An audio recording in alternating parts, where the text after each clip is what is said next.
man, one who plays no clickbait and gets to the point, the myth, the legend, Nicky Steez!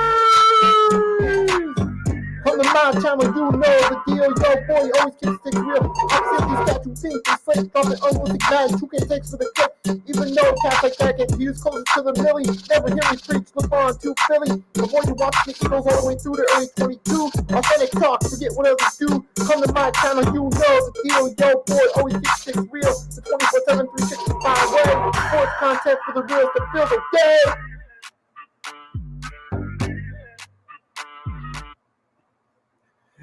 Good afternoon, everybody. Welcome to Sports Talk with Nicky Steez.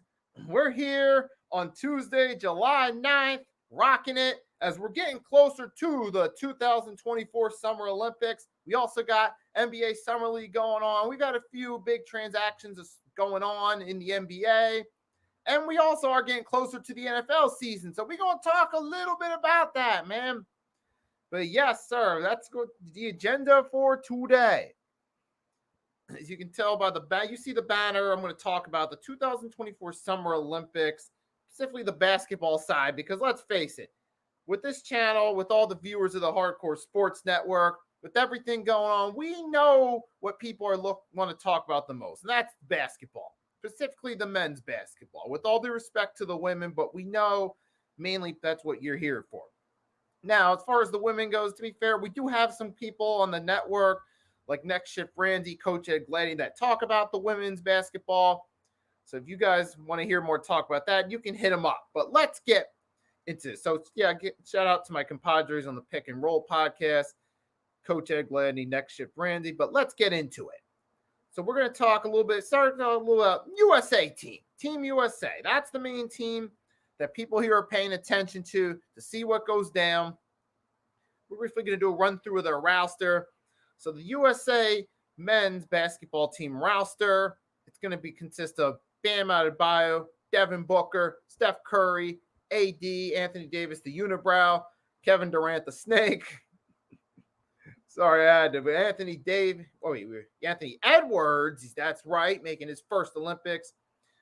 76er star Joel Embiid, who will be in the Olympics. Tyrese Halliburton from the Pacers. Drew Holiday, fresh off a championship win with the Boston Celtics.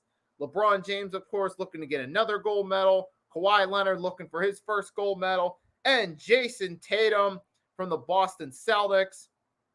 That is what our lineup is looking like, folks, for Team USA. And so far, but we still got a few more weeks now before we start the Olympics, before we actually see this team in action.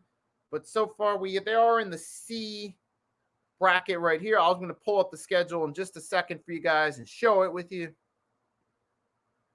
Share the screen. You guys can see the schedule for yourselves.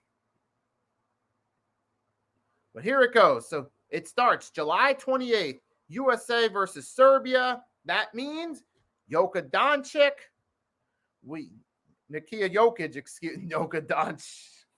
Jokic for Serbia. We will see him, and we'll see what that team does. Then we play on the 31st, last day of July, South Sudan. August 3rd, then we got Puerto Rico. So that's our main schedule for the opening bracket. The way it looks like we should be able to win those games. We should be able to beat South Sudan and Puerto Rico. And Serbia, we should be able to beat them too. I mean, and obviously from our standpoint, though, too, it's obvious. We're all going to come into this thinking, oh, Team USA's got to blow through this, right? But we don't know that for sure. There's no guarantee.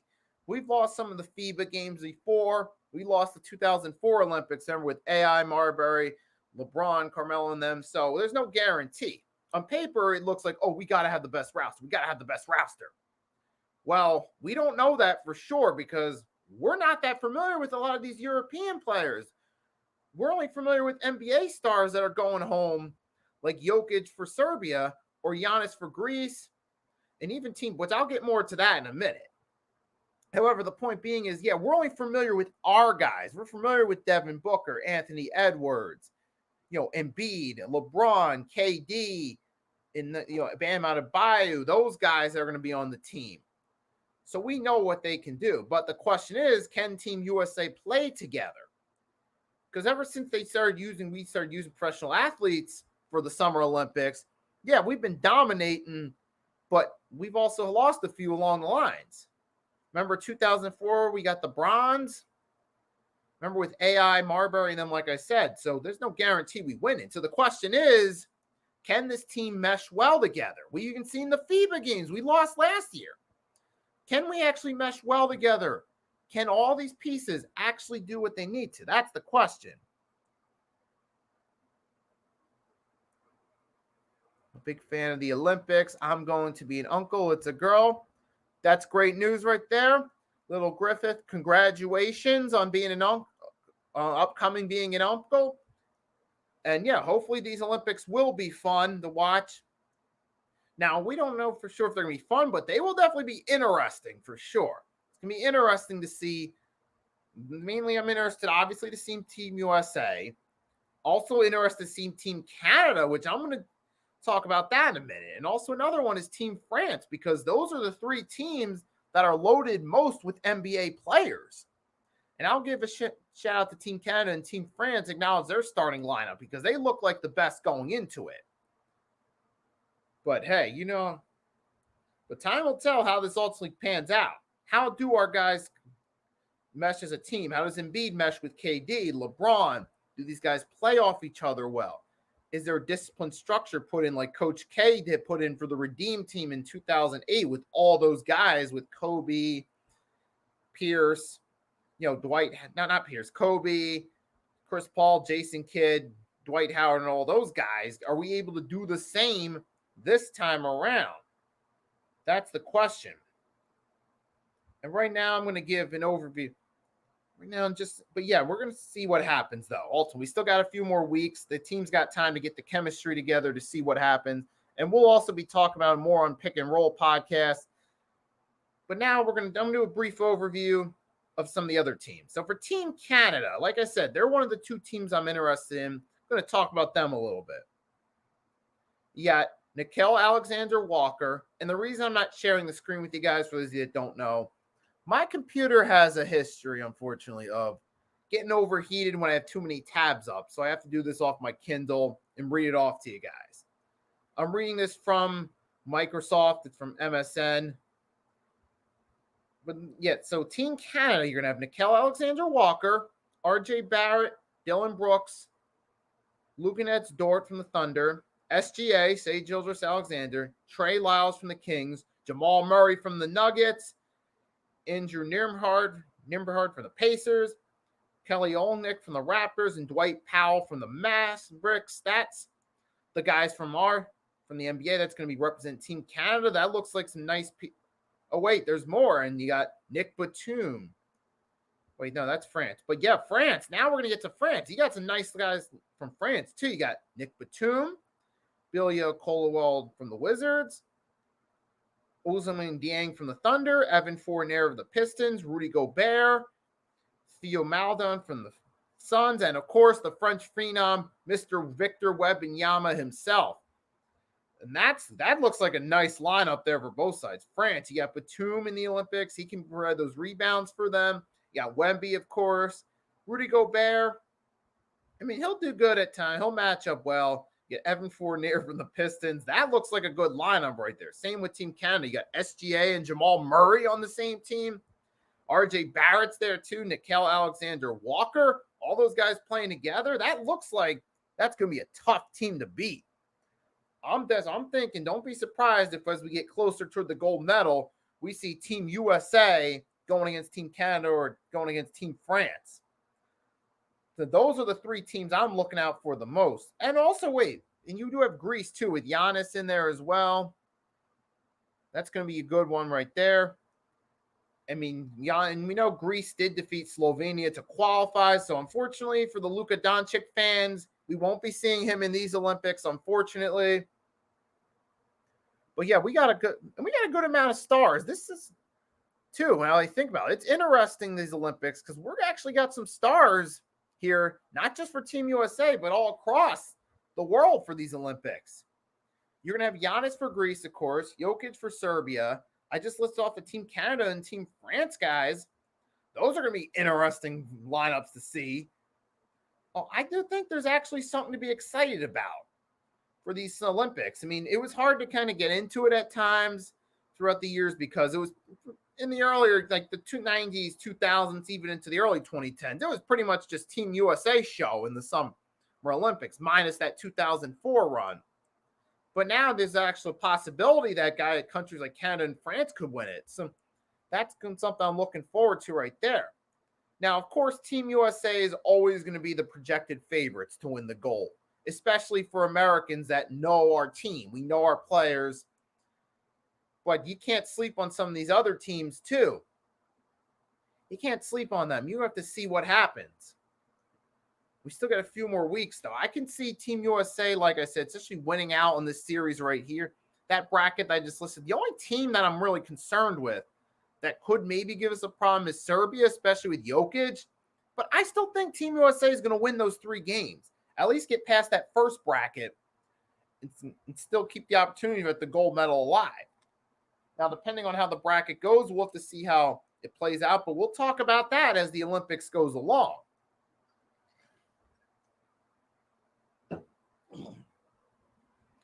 So with that being said, I'm not going to ramble on too much. We're going to move on now. I'm going to switch gears and talk a little bit about the NBA Summer League. Yes, sir. Yes, sir. We're going to talk about the Summer League a little bit. And before we get into that, to those that are on Twitter side, on my stream, on the YouTube side, I do have a poll. The question is asking, are you guys watching the NBA Summer League? I'm going to share that out right now in the comments on the Twitter side, so you guys can check it out on the YouTube side, vote on the poll. So I'm going to comment live. So if you're watching on Twitter, I just dropped a comment sharing out the link. But yeah, the poll question is, do you care about the NBA Summer League? That's exclusively, again, on my channel on the YouTube side of this stream. I just shared the link to it in the chat on the Twitter side. So if you're in the chat on the Twitter side, you want to vote on the poll, click on that link in the comments, and you can vote on the poll.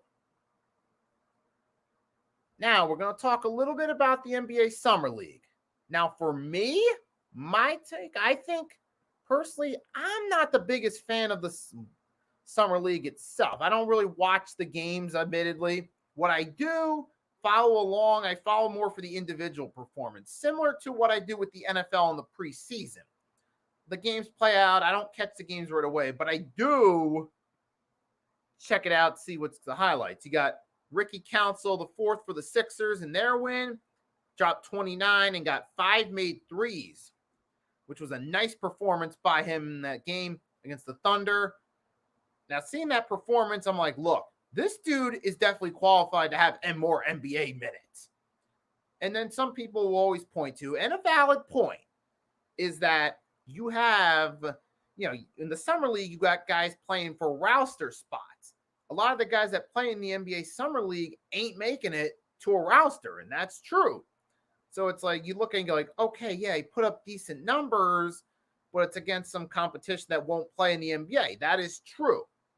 So I don't look and like, oh my God, 29 points. This guy's going to be the next big star. No.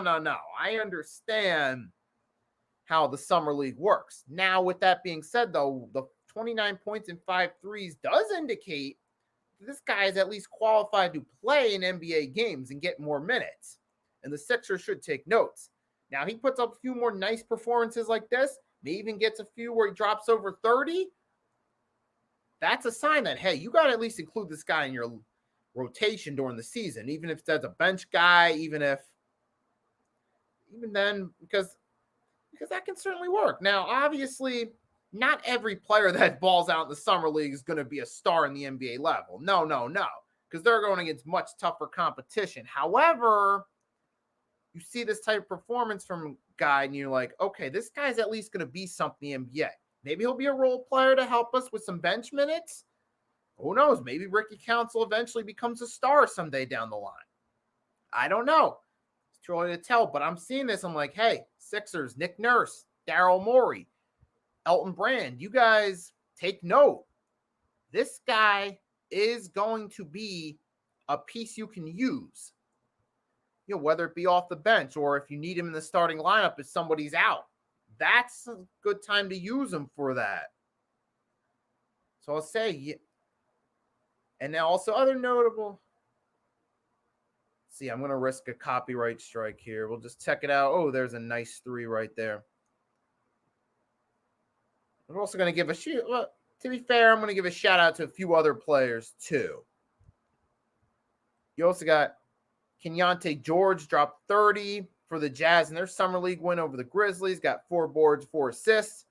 Looking like some potential for the Jazz to utilize them.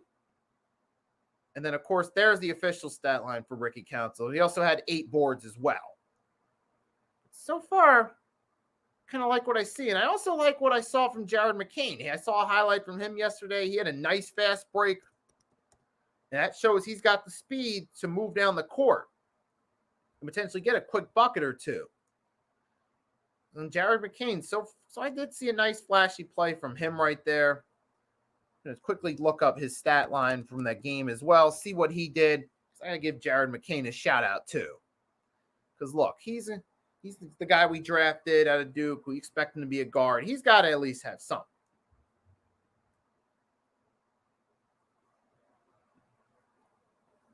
We're gonna see what he up to. Give me 1 second.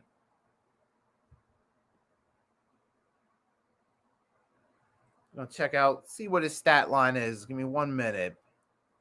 So he had 15 points, 6 boards, 3 assists versus the Thunder. Okay, solid stat line there. Solid stat line for a summer league game. This at least shows, okay, these guys can go out there. Now, this is only 1 game for Jared McCain, to be fair. I'm still not going to jump the gun yet and say, oh, he's NBA ready. I want to see if he can have a few repeat performances. Now, whereas Ricky Council, he did get some time, and he at least showed he could do something with that time. Whereas Jared McCain, he hasn't officially played an NBA game yet, so we don't know for sure if he's going to keep this up or not. But if he does keep this up throughout the summer league, I'm looking like Jared McCain has got to get a spot. Ricky Council keeps up, he's got to get a spot. Now, we're also going to talk a little bit now, even though some of you guys may not like the idea, we got to talk about it because he's a popular subject amongst rookies coming into the NBA. And I think you guys that are listening, you know where I'm going. You know who I'm talking about. That's Junior, a.k.a. Bronny James. And in his summer league game on Sunday, he had just an underwhelming 4 points. We've heard when Bronny got drafted, we heard the guys on ESPN talk about his struggles at USC to put up good performances and contribute to his cardiac arrest. And look, to some degree, it could be, it certainly is a factor. I mean, this young man had a heart attack last summer. And just the fact that he made it back to play in the NBA after a serious health crisis, that's not the NBA, to play basketball if you're USC, that's something I respect. However, though, so far he has not shown anything. He hasn't shown anything except you got the opportunity because you're LeBron's son. And if you are LeBron, you want to give your kid every opportunity possible to succeed. You want him on the team with you so you can help him out and be there. I get it from the dad's point of view. You want your son to succeed at this level. You want to be there his first couple seasons to help mentor him so he can fill your shoes. I get that. I understand where LeBron's coming from, and I respect that. He's a parent who wants to do everything he can for his son to succeed. And he's going to do the same with his younger son, too, when he's ready to come up. However, so far, Bronny, I'm not seeing it.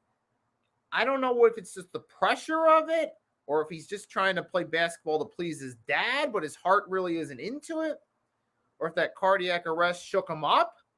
It could be a combination of those factors, but so far I'm not seeing anything from the young man that's indicating he has any shot at filling his dad's shoes. And that's not what I'm seeing thus far. He's going to need to do a complete 180 and turn things around, but so far I'm not getting that out of Bronny. That's just not happening. But hey, it is only his first summer league game, so we'll give it time to see what happens. But if these struggles continue from Brawny, I'm not seeing him being able to succeed at the next level if these struggles continue. That's just me personally. But you guys always feel free to comment and let me know what you think. And we're going to switch gears here in a minute. First, going to take a quick break. Going to put some non-copyright music in the background.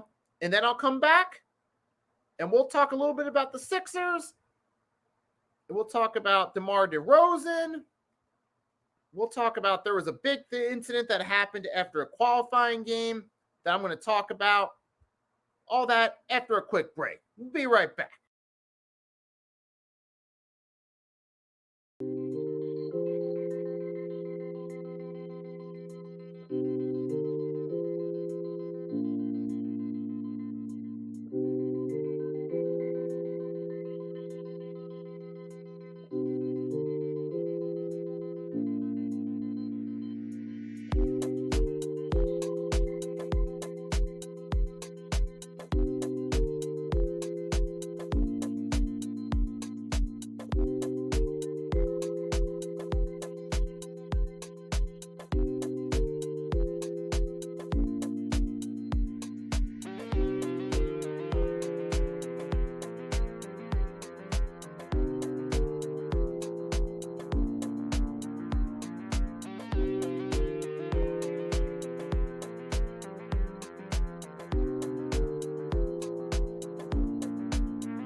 He's heating up.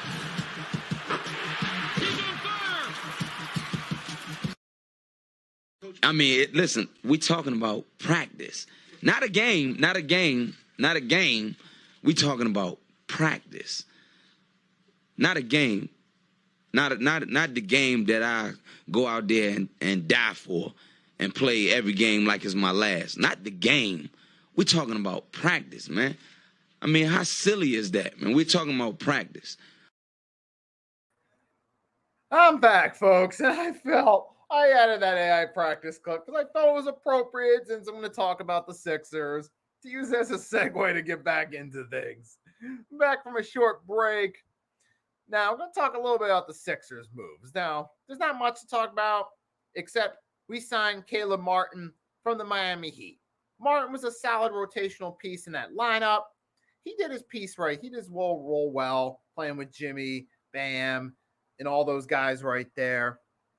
And it was a nice, I think this could be a decent role player right there. As long as he does what he did in Miami, he can help us out, possibly off the bench, or even get some starting minutes if he's needed. I think Caleb Martin's good. I've seen through social media a lot of people, especially Heat fans, they're not happy about it. They're sad to see him go. But see, Sixers fans are happy, most especially Mitch Kosky, head of the hardcore, one of the main guys, Hardcore Sports Network. Also, the guy who, is the host of the Pick and Roll podcast on Wednesdays that we do. He's happy about it. But I think this is a good move because the thing that killed us last year, we didn't have a lot of depth. on our roster. We know the team being run through Joel Embiid in terms of having a shot to win didn't function as well without him. And then you saw Maxey. Maxey did his best. He was that good as that second guy, that go-to guy. But it wasn't the Sixers list Embiid through Maxey. We didn't have enough to actually win with Maxey. He did his best he could. He was statistically good. He tried to keep us in a lot of those games, but we were losing a lot of games. The point being is it's contributed to us not having a lot of depth pieces that can score points, that could get rebounds, that could do some of these things. Now, Caleb Martin, he'll get you some points as a role player. We saw it with Miami. He was averaging 9 and 10 during his 3 seasons there. I think so. Yeah, I'm feeling this is a good move. As long as the Sixers use him right, he should be an asset to this team. And I see the Sixers now. They're moving. They're realizing, hey, Daryl Morey realizing, oh, shit, we didn't have a lot of depth when Embiid was out. We didn't have guys that could score, that could get rebounds. We need to try to improve on those things. And credit to Daryl Morey for trying to improve that. Now, will it actually work out? Too early to tell. But, hey, the Sixers are making moves. We got El Captains in the building. Ralph here. Thanks for stopping by on this Tuesday afternoon. Hope you're having a great day. We're just talking a little bit about the Sixers. And right here, we talk about Caleb Martin, how he can add some scoring for us off the bench. And not to mention, I talked about just a few minutes ago, Ricky Council, the fourth, he comes in. He can help as well. Now, if you get Council and Martin off the bench, give us some bench minutes, nice. That should at least help us during those starterless minutes where we don't give up big 15-2 runs or 20-5 runs or something along those lines. We saw without the starters, we get killed giving up runs. Excuse me for that, but nevertheless, though, yeah, so this is good right there. We're headed in the right direction. Now, Andre Drummond, his injury history is a little bit concerning. However, they brought him back for the rebounding because we need guys that can rebound. And Batum, yeah, he's another guy that can rebound. I think Batum should be a bench guy at this point, not a starter. Obviously, we got time before the start of the season to talk about that. But so far, I'm impressed with what the Sixers are trying to do. It's a matter of will it work out. But now we're going to switch gears. We're still on basketball subject. We're going to talk about the 3-team trade that went down. I dropped a short about it. I was a little bit late, admittedly, to getting to it. However, I got to it. Now, we're going to talk about the DeMar DeRozan. We heard the talk being pushed out. Rios from Just Fans podcast brought it to my attention in the Pick and Roll podcast group chat that we have on Twitter as it was coming. And now it's official. I'm going to take a look at the trade details. We're going to talk about it. Now, obviously, the big thing is here, DeMar DeRozan. He went to the Kings. And in return for that, the Spurs got Harrison Barnes. So there's 2 veterans for San Antonio, obviously Chris Paul and Harrison Barnes to help be mentor, guide him. Vic Wemby also to help out some of the younger guys with Wemby, especially now that you got another rookie on the roster. Now that you got, who was it again? You had Stephon Castle from UConn on that team. They can help him out as well. So this could be beneficial one day in the future. It's not going to do anything to spark in the short term. It could help. DeMar DeRozan, he gets to go to Sacramento. He's in a more favorable situation with a better team than he was with the Bulls. However, he is 34,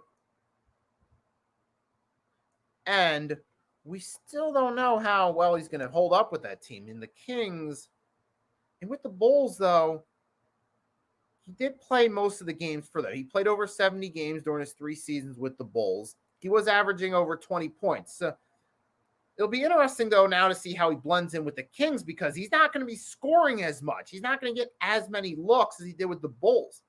He was getting a lot of looks in Chicago because he was one of the main guys on that team. But now, with him in a new setting where he's got more talent around him, where you got Sabonis, Keegan Murray, and those guys around him, he won't be able to be scoring as much. So you will see a dip in his numbers.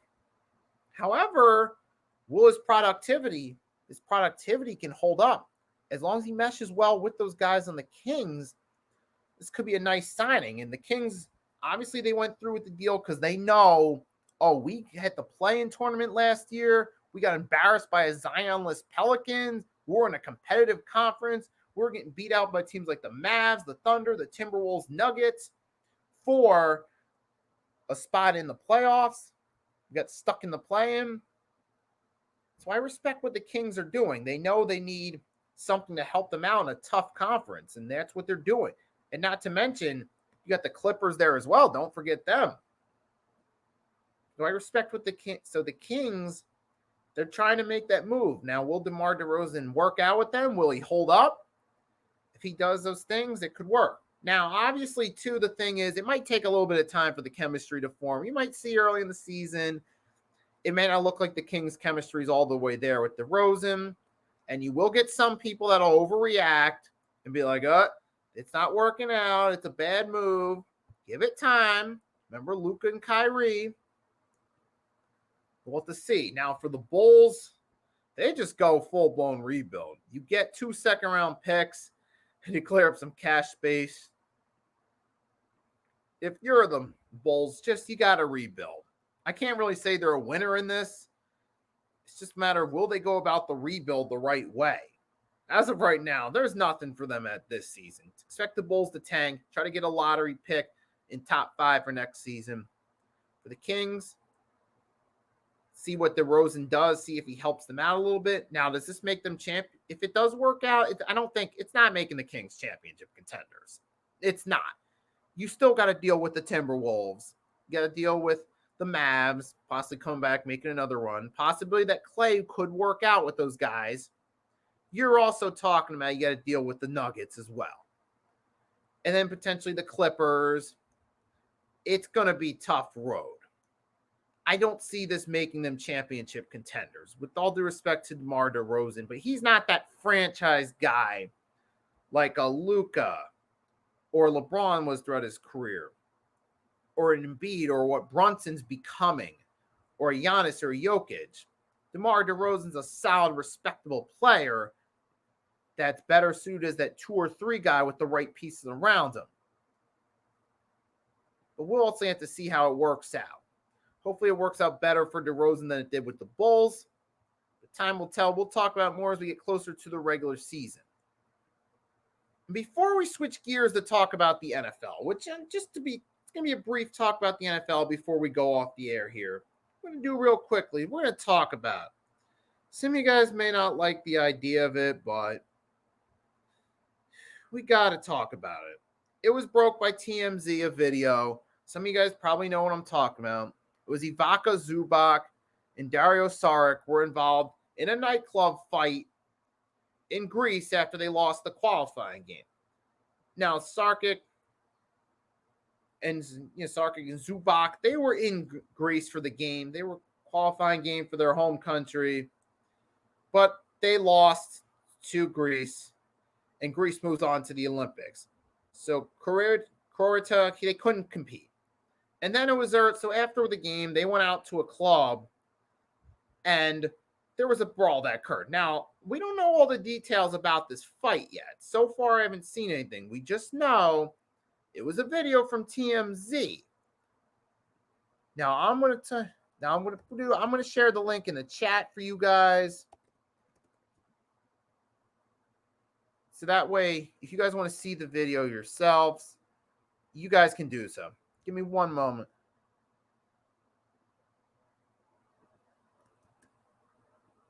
And I'm going to share the link with you guys. I'm not going to show the video myself, but it's going to be in the comments. It's going to be in the chat.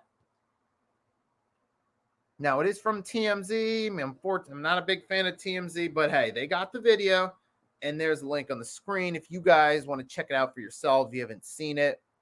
Now, this wasn't ugly. This wasn't someone splitting their head open or someone getting shanked or shot. It wasn't that ugly, but it was a confrontation and a brief brawl broke out. Now, in the video, spoiler alert for those that haven't seen it, you can see Saric, he's going at it with someone. Now, this apparently, guess it was a fan that was at one of the games, most likely. There's a good possibility that someone said something. Now you see Sarek was his role is he's trying to step in, but Zubac was the one fighting right here. He was mixing up with someone at the club, probably a fan. Now, I'm not going to make assumptions. I don't know the details. If more details come out, I will talk about that in a separate video, or we'll talk about tomorrow on the Pick and Roll podcast, 5 p.m. Eastern Standard Time. So shout out to there. It's going to be tomorrow, episode 79 of the Pick and Roll podcast with myself. If everyone else shows up, Mitch Kofsky, Coach Ed Gladney, Next Shift Rare, the Blazed Radio, Rios from Just Fans podcast. If we get all those guys to come in, that will serve. But as of now, we don't know the details of how it started, so I can't really say much about it, except when you're out in public, if you know something might happen, if things start to get confrontational, walk away from that situation. Now, to be fair, I'm not going to judge. I don't know what happened. I don't know what Zubac did or didn't do. I don't know what the other people involved did or didn't do. But if it's getting that ugly, walk away for a little bit.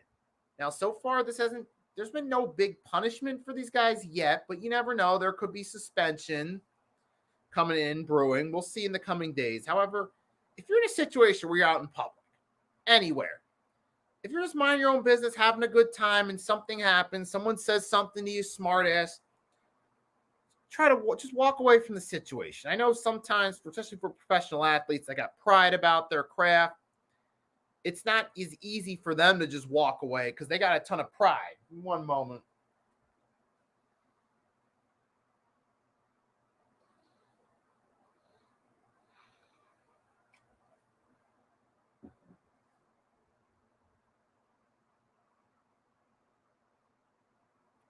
Yeah, but I just needed a sip of water right there. And as I was saying, though, I know it's harder for athletes because you got pride on you and you got a certain ego about yourself. You want to believe highly in yourself and think, oh, I'm the best I can be. I'm one of the top dogs, whatever the case may be. And when someone comes up, a fan, and challenges that, again, we don't know if that's what happened, but if someone challenges that, you feel a sense of pride, be like, excuse me, what did you just say to me? Or, if a situation like that happens, you got to walk away. Even because, look, some of those fans that talk smack to you, they see you as a target. Some fans actually want you to go off. Some people that know you're a celebrity that talk smack to you, they want you to do something in return. They want you to throw, punch, or make a threat, or push you. So then they can go and play victim, maybe even try to get a lawsuit, especially if it's a guy with money. And celebrity with money, whether it be athlete, singer, dancer, actor, comedian, whatever the case may be, they see these guys as targets. They like to start stuff with them and say, and then when something happens, turn around, play victim, get a big lawsuit to get their hands on some money. Now, we don't know what happened in Greece. We don't know if it was them, the fans, or if it was Zubac, or if someone said something to him and Zubac took it personally. But however, especially if you're a celebrity in these cases, walk away. Point being, some people see you as a target. They want you to get mad. They want you to go off because they want you to do something so they can file a lawsuit. And knowing how the media is, the moment you screw up and do something wrong, they're going to be on you about it. Now, I understand these guys were in a pissed off mood. They lost the game. But if you're upset about the game, don't go out party. Don't put yourself in public and run the risk of trouble if you're in a bad mood. Just go back to your room, sulk there, check out the next day, put it behind you, and then maybe go out for a fun time afterward. Now, I understand these guys, they're in a different country. They want to enjoy the experience while they're there. I get it. I'm all in favor of hanging out, if you're in a foreign country, enjoying your time, but if it's going to come at the expense of you possibly getting in trouble or the expense of you being in a bad mood and getting irritated quicker, walk away. Now, we don't know all the details yet, but if more details come out, I'll talk about the situation differently. But I just want to leave it at that. I know I rambled on longer than expected, and I apologize for that. But now, let's get ready to close this out. We'll talk a little bit about NFL. Give me a minute. I'm just gonna need some more water because I'm dehydrated.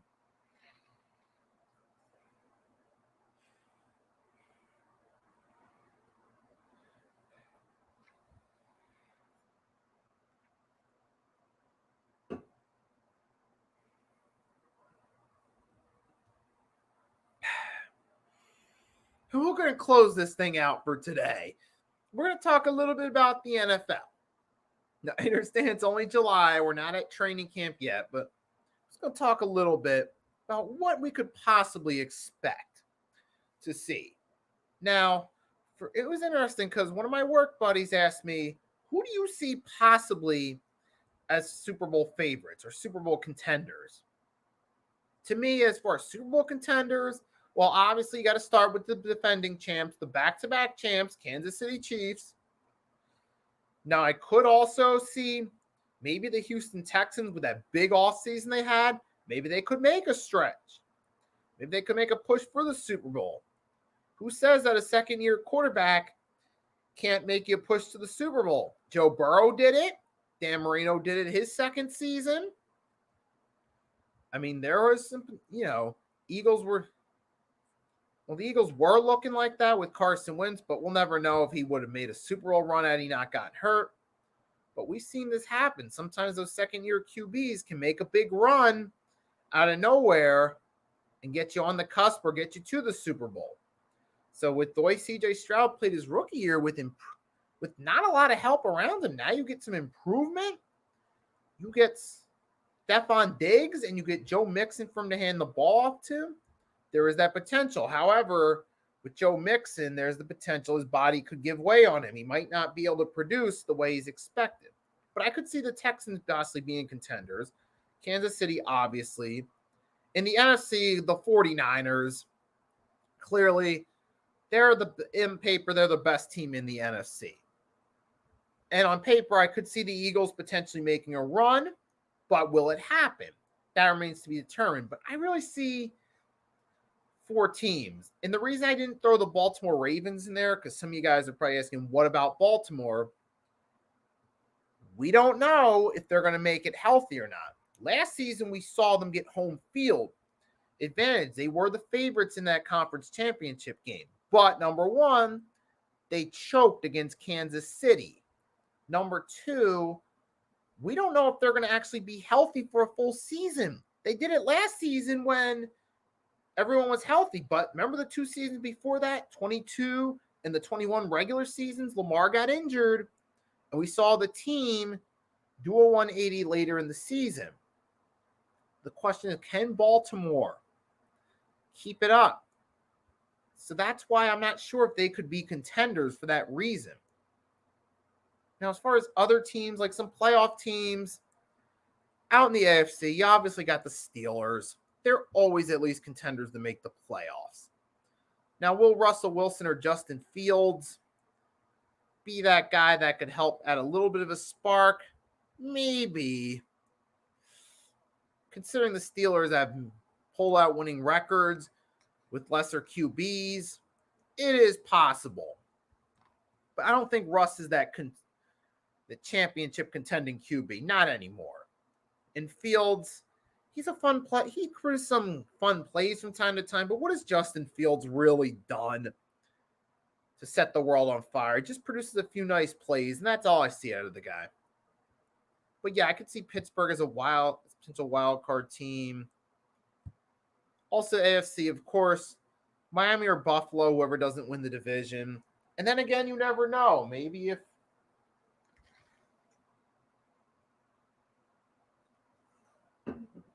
New England, if all of a sudden things work out. If Gerard Mayo ends up actually being the coach that he's expected to be, maybe New England pulls a surprise run. Who knows? And then, now for the NFC, I can see, obviously, wild card. I could see maybe the Packers, maybe Jordan Love takes that next step and they actually get in as the 5 or 6 seed, or maybe even they beat out the Lions for the division. And then Another team, I could see the Rams maybe being another wild card again. Maybe Arizona. And my buddy even said, work buddy who's a Cardinals fan, he says that he could see possibly an 8-win as their ceiling because they do have a tough schedule to start the season. But yeah, I could see the Rams maybe if they stay healthy being in the wild card contention again. And other teams, maybe the Vikings if things work out with McCarthy, if he hits up, connects well with O'Connell as head coach, they could maybe make a run. But yeah, I see. Yeah, it's a little too early to tell, but I could see some teams right there. And other teams, maybe, I don't know. In the NFC South, I just think it's gonna be Tampa's division again. But yeah, those are some early expectations, of course. To the recap, you got AFC, see the contenders, Kansas City, maybe Houston, maybe. You got teams like Buffalo will always be in the mix. Dolphins will be in the mix, I believe. Maybe the Bengals, if everyone comes back healthy, maybe they get back into contention. Steelers, I could see being there. Ravens, that AFC North is loaded, of course. I mean, if everyone stays healthy, probably going to have a last place 8-9 or something in that division. I mean, maybe the Colts, if Anthony Richardson stays healthy and he actually plays well, maybe the Colts could sneak in. That's a loaded conference. NFC, it's a little more simple. Eagles, Niners as contenders. Cowboys, I think, are going to take a step back. I can also see, the Packers being a wild card. Lions, I could see possibly making another run. You do have teams like the Rams that could be contenders, or at least contenders to make the playoffs. Maybe the Vikings, but we'll see. But yeah, there's not really anything else to talk about. So to everyone that tuned in today, thanks for tuning in. I greatly appreciate your support of the channel. Have a great Tuesday. This episode will be put up on Spotify, so you can re-listen to it on Spotify once Mitch gets to it, maybe sometime at latest by the end of the week, at latest. So yeah, thanks for tuning in. I hope you enjoy the rest of your day. Have a great day. Try to stay indoors. Stay hydrated. It's hot out there. So have a wonderful day. Nicky Steez signing off, and I'll catch you next time.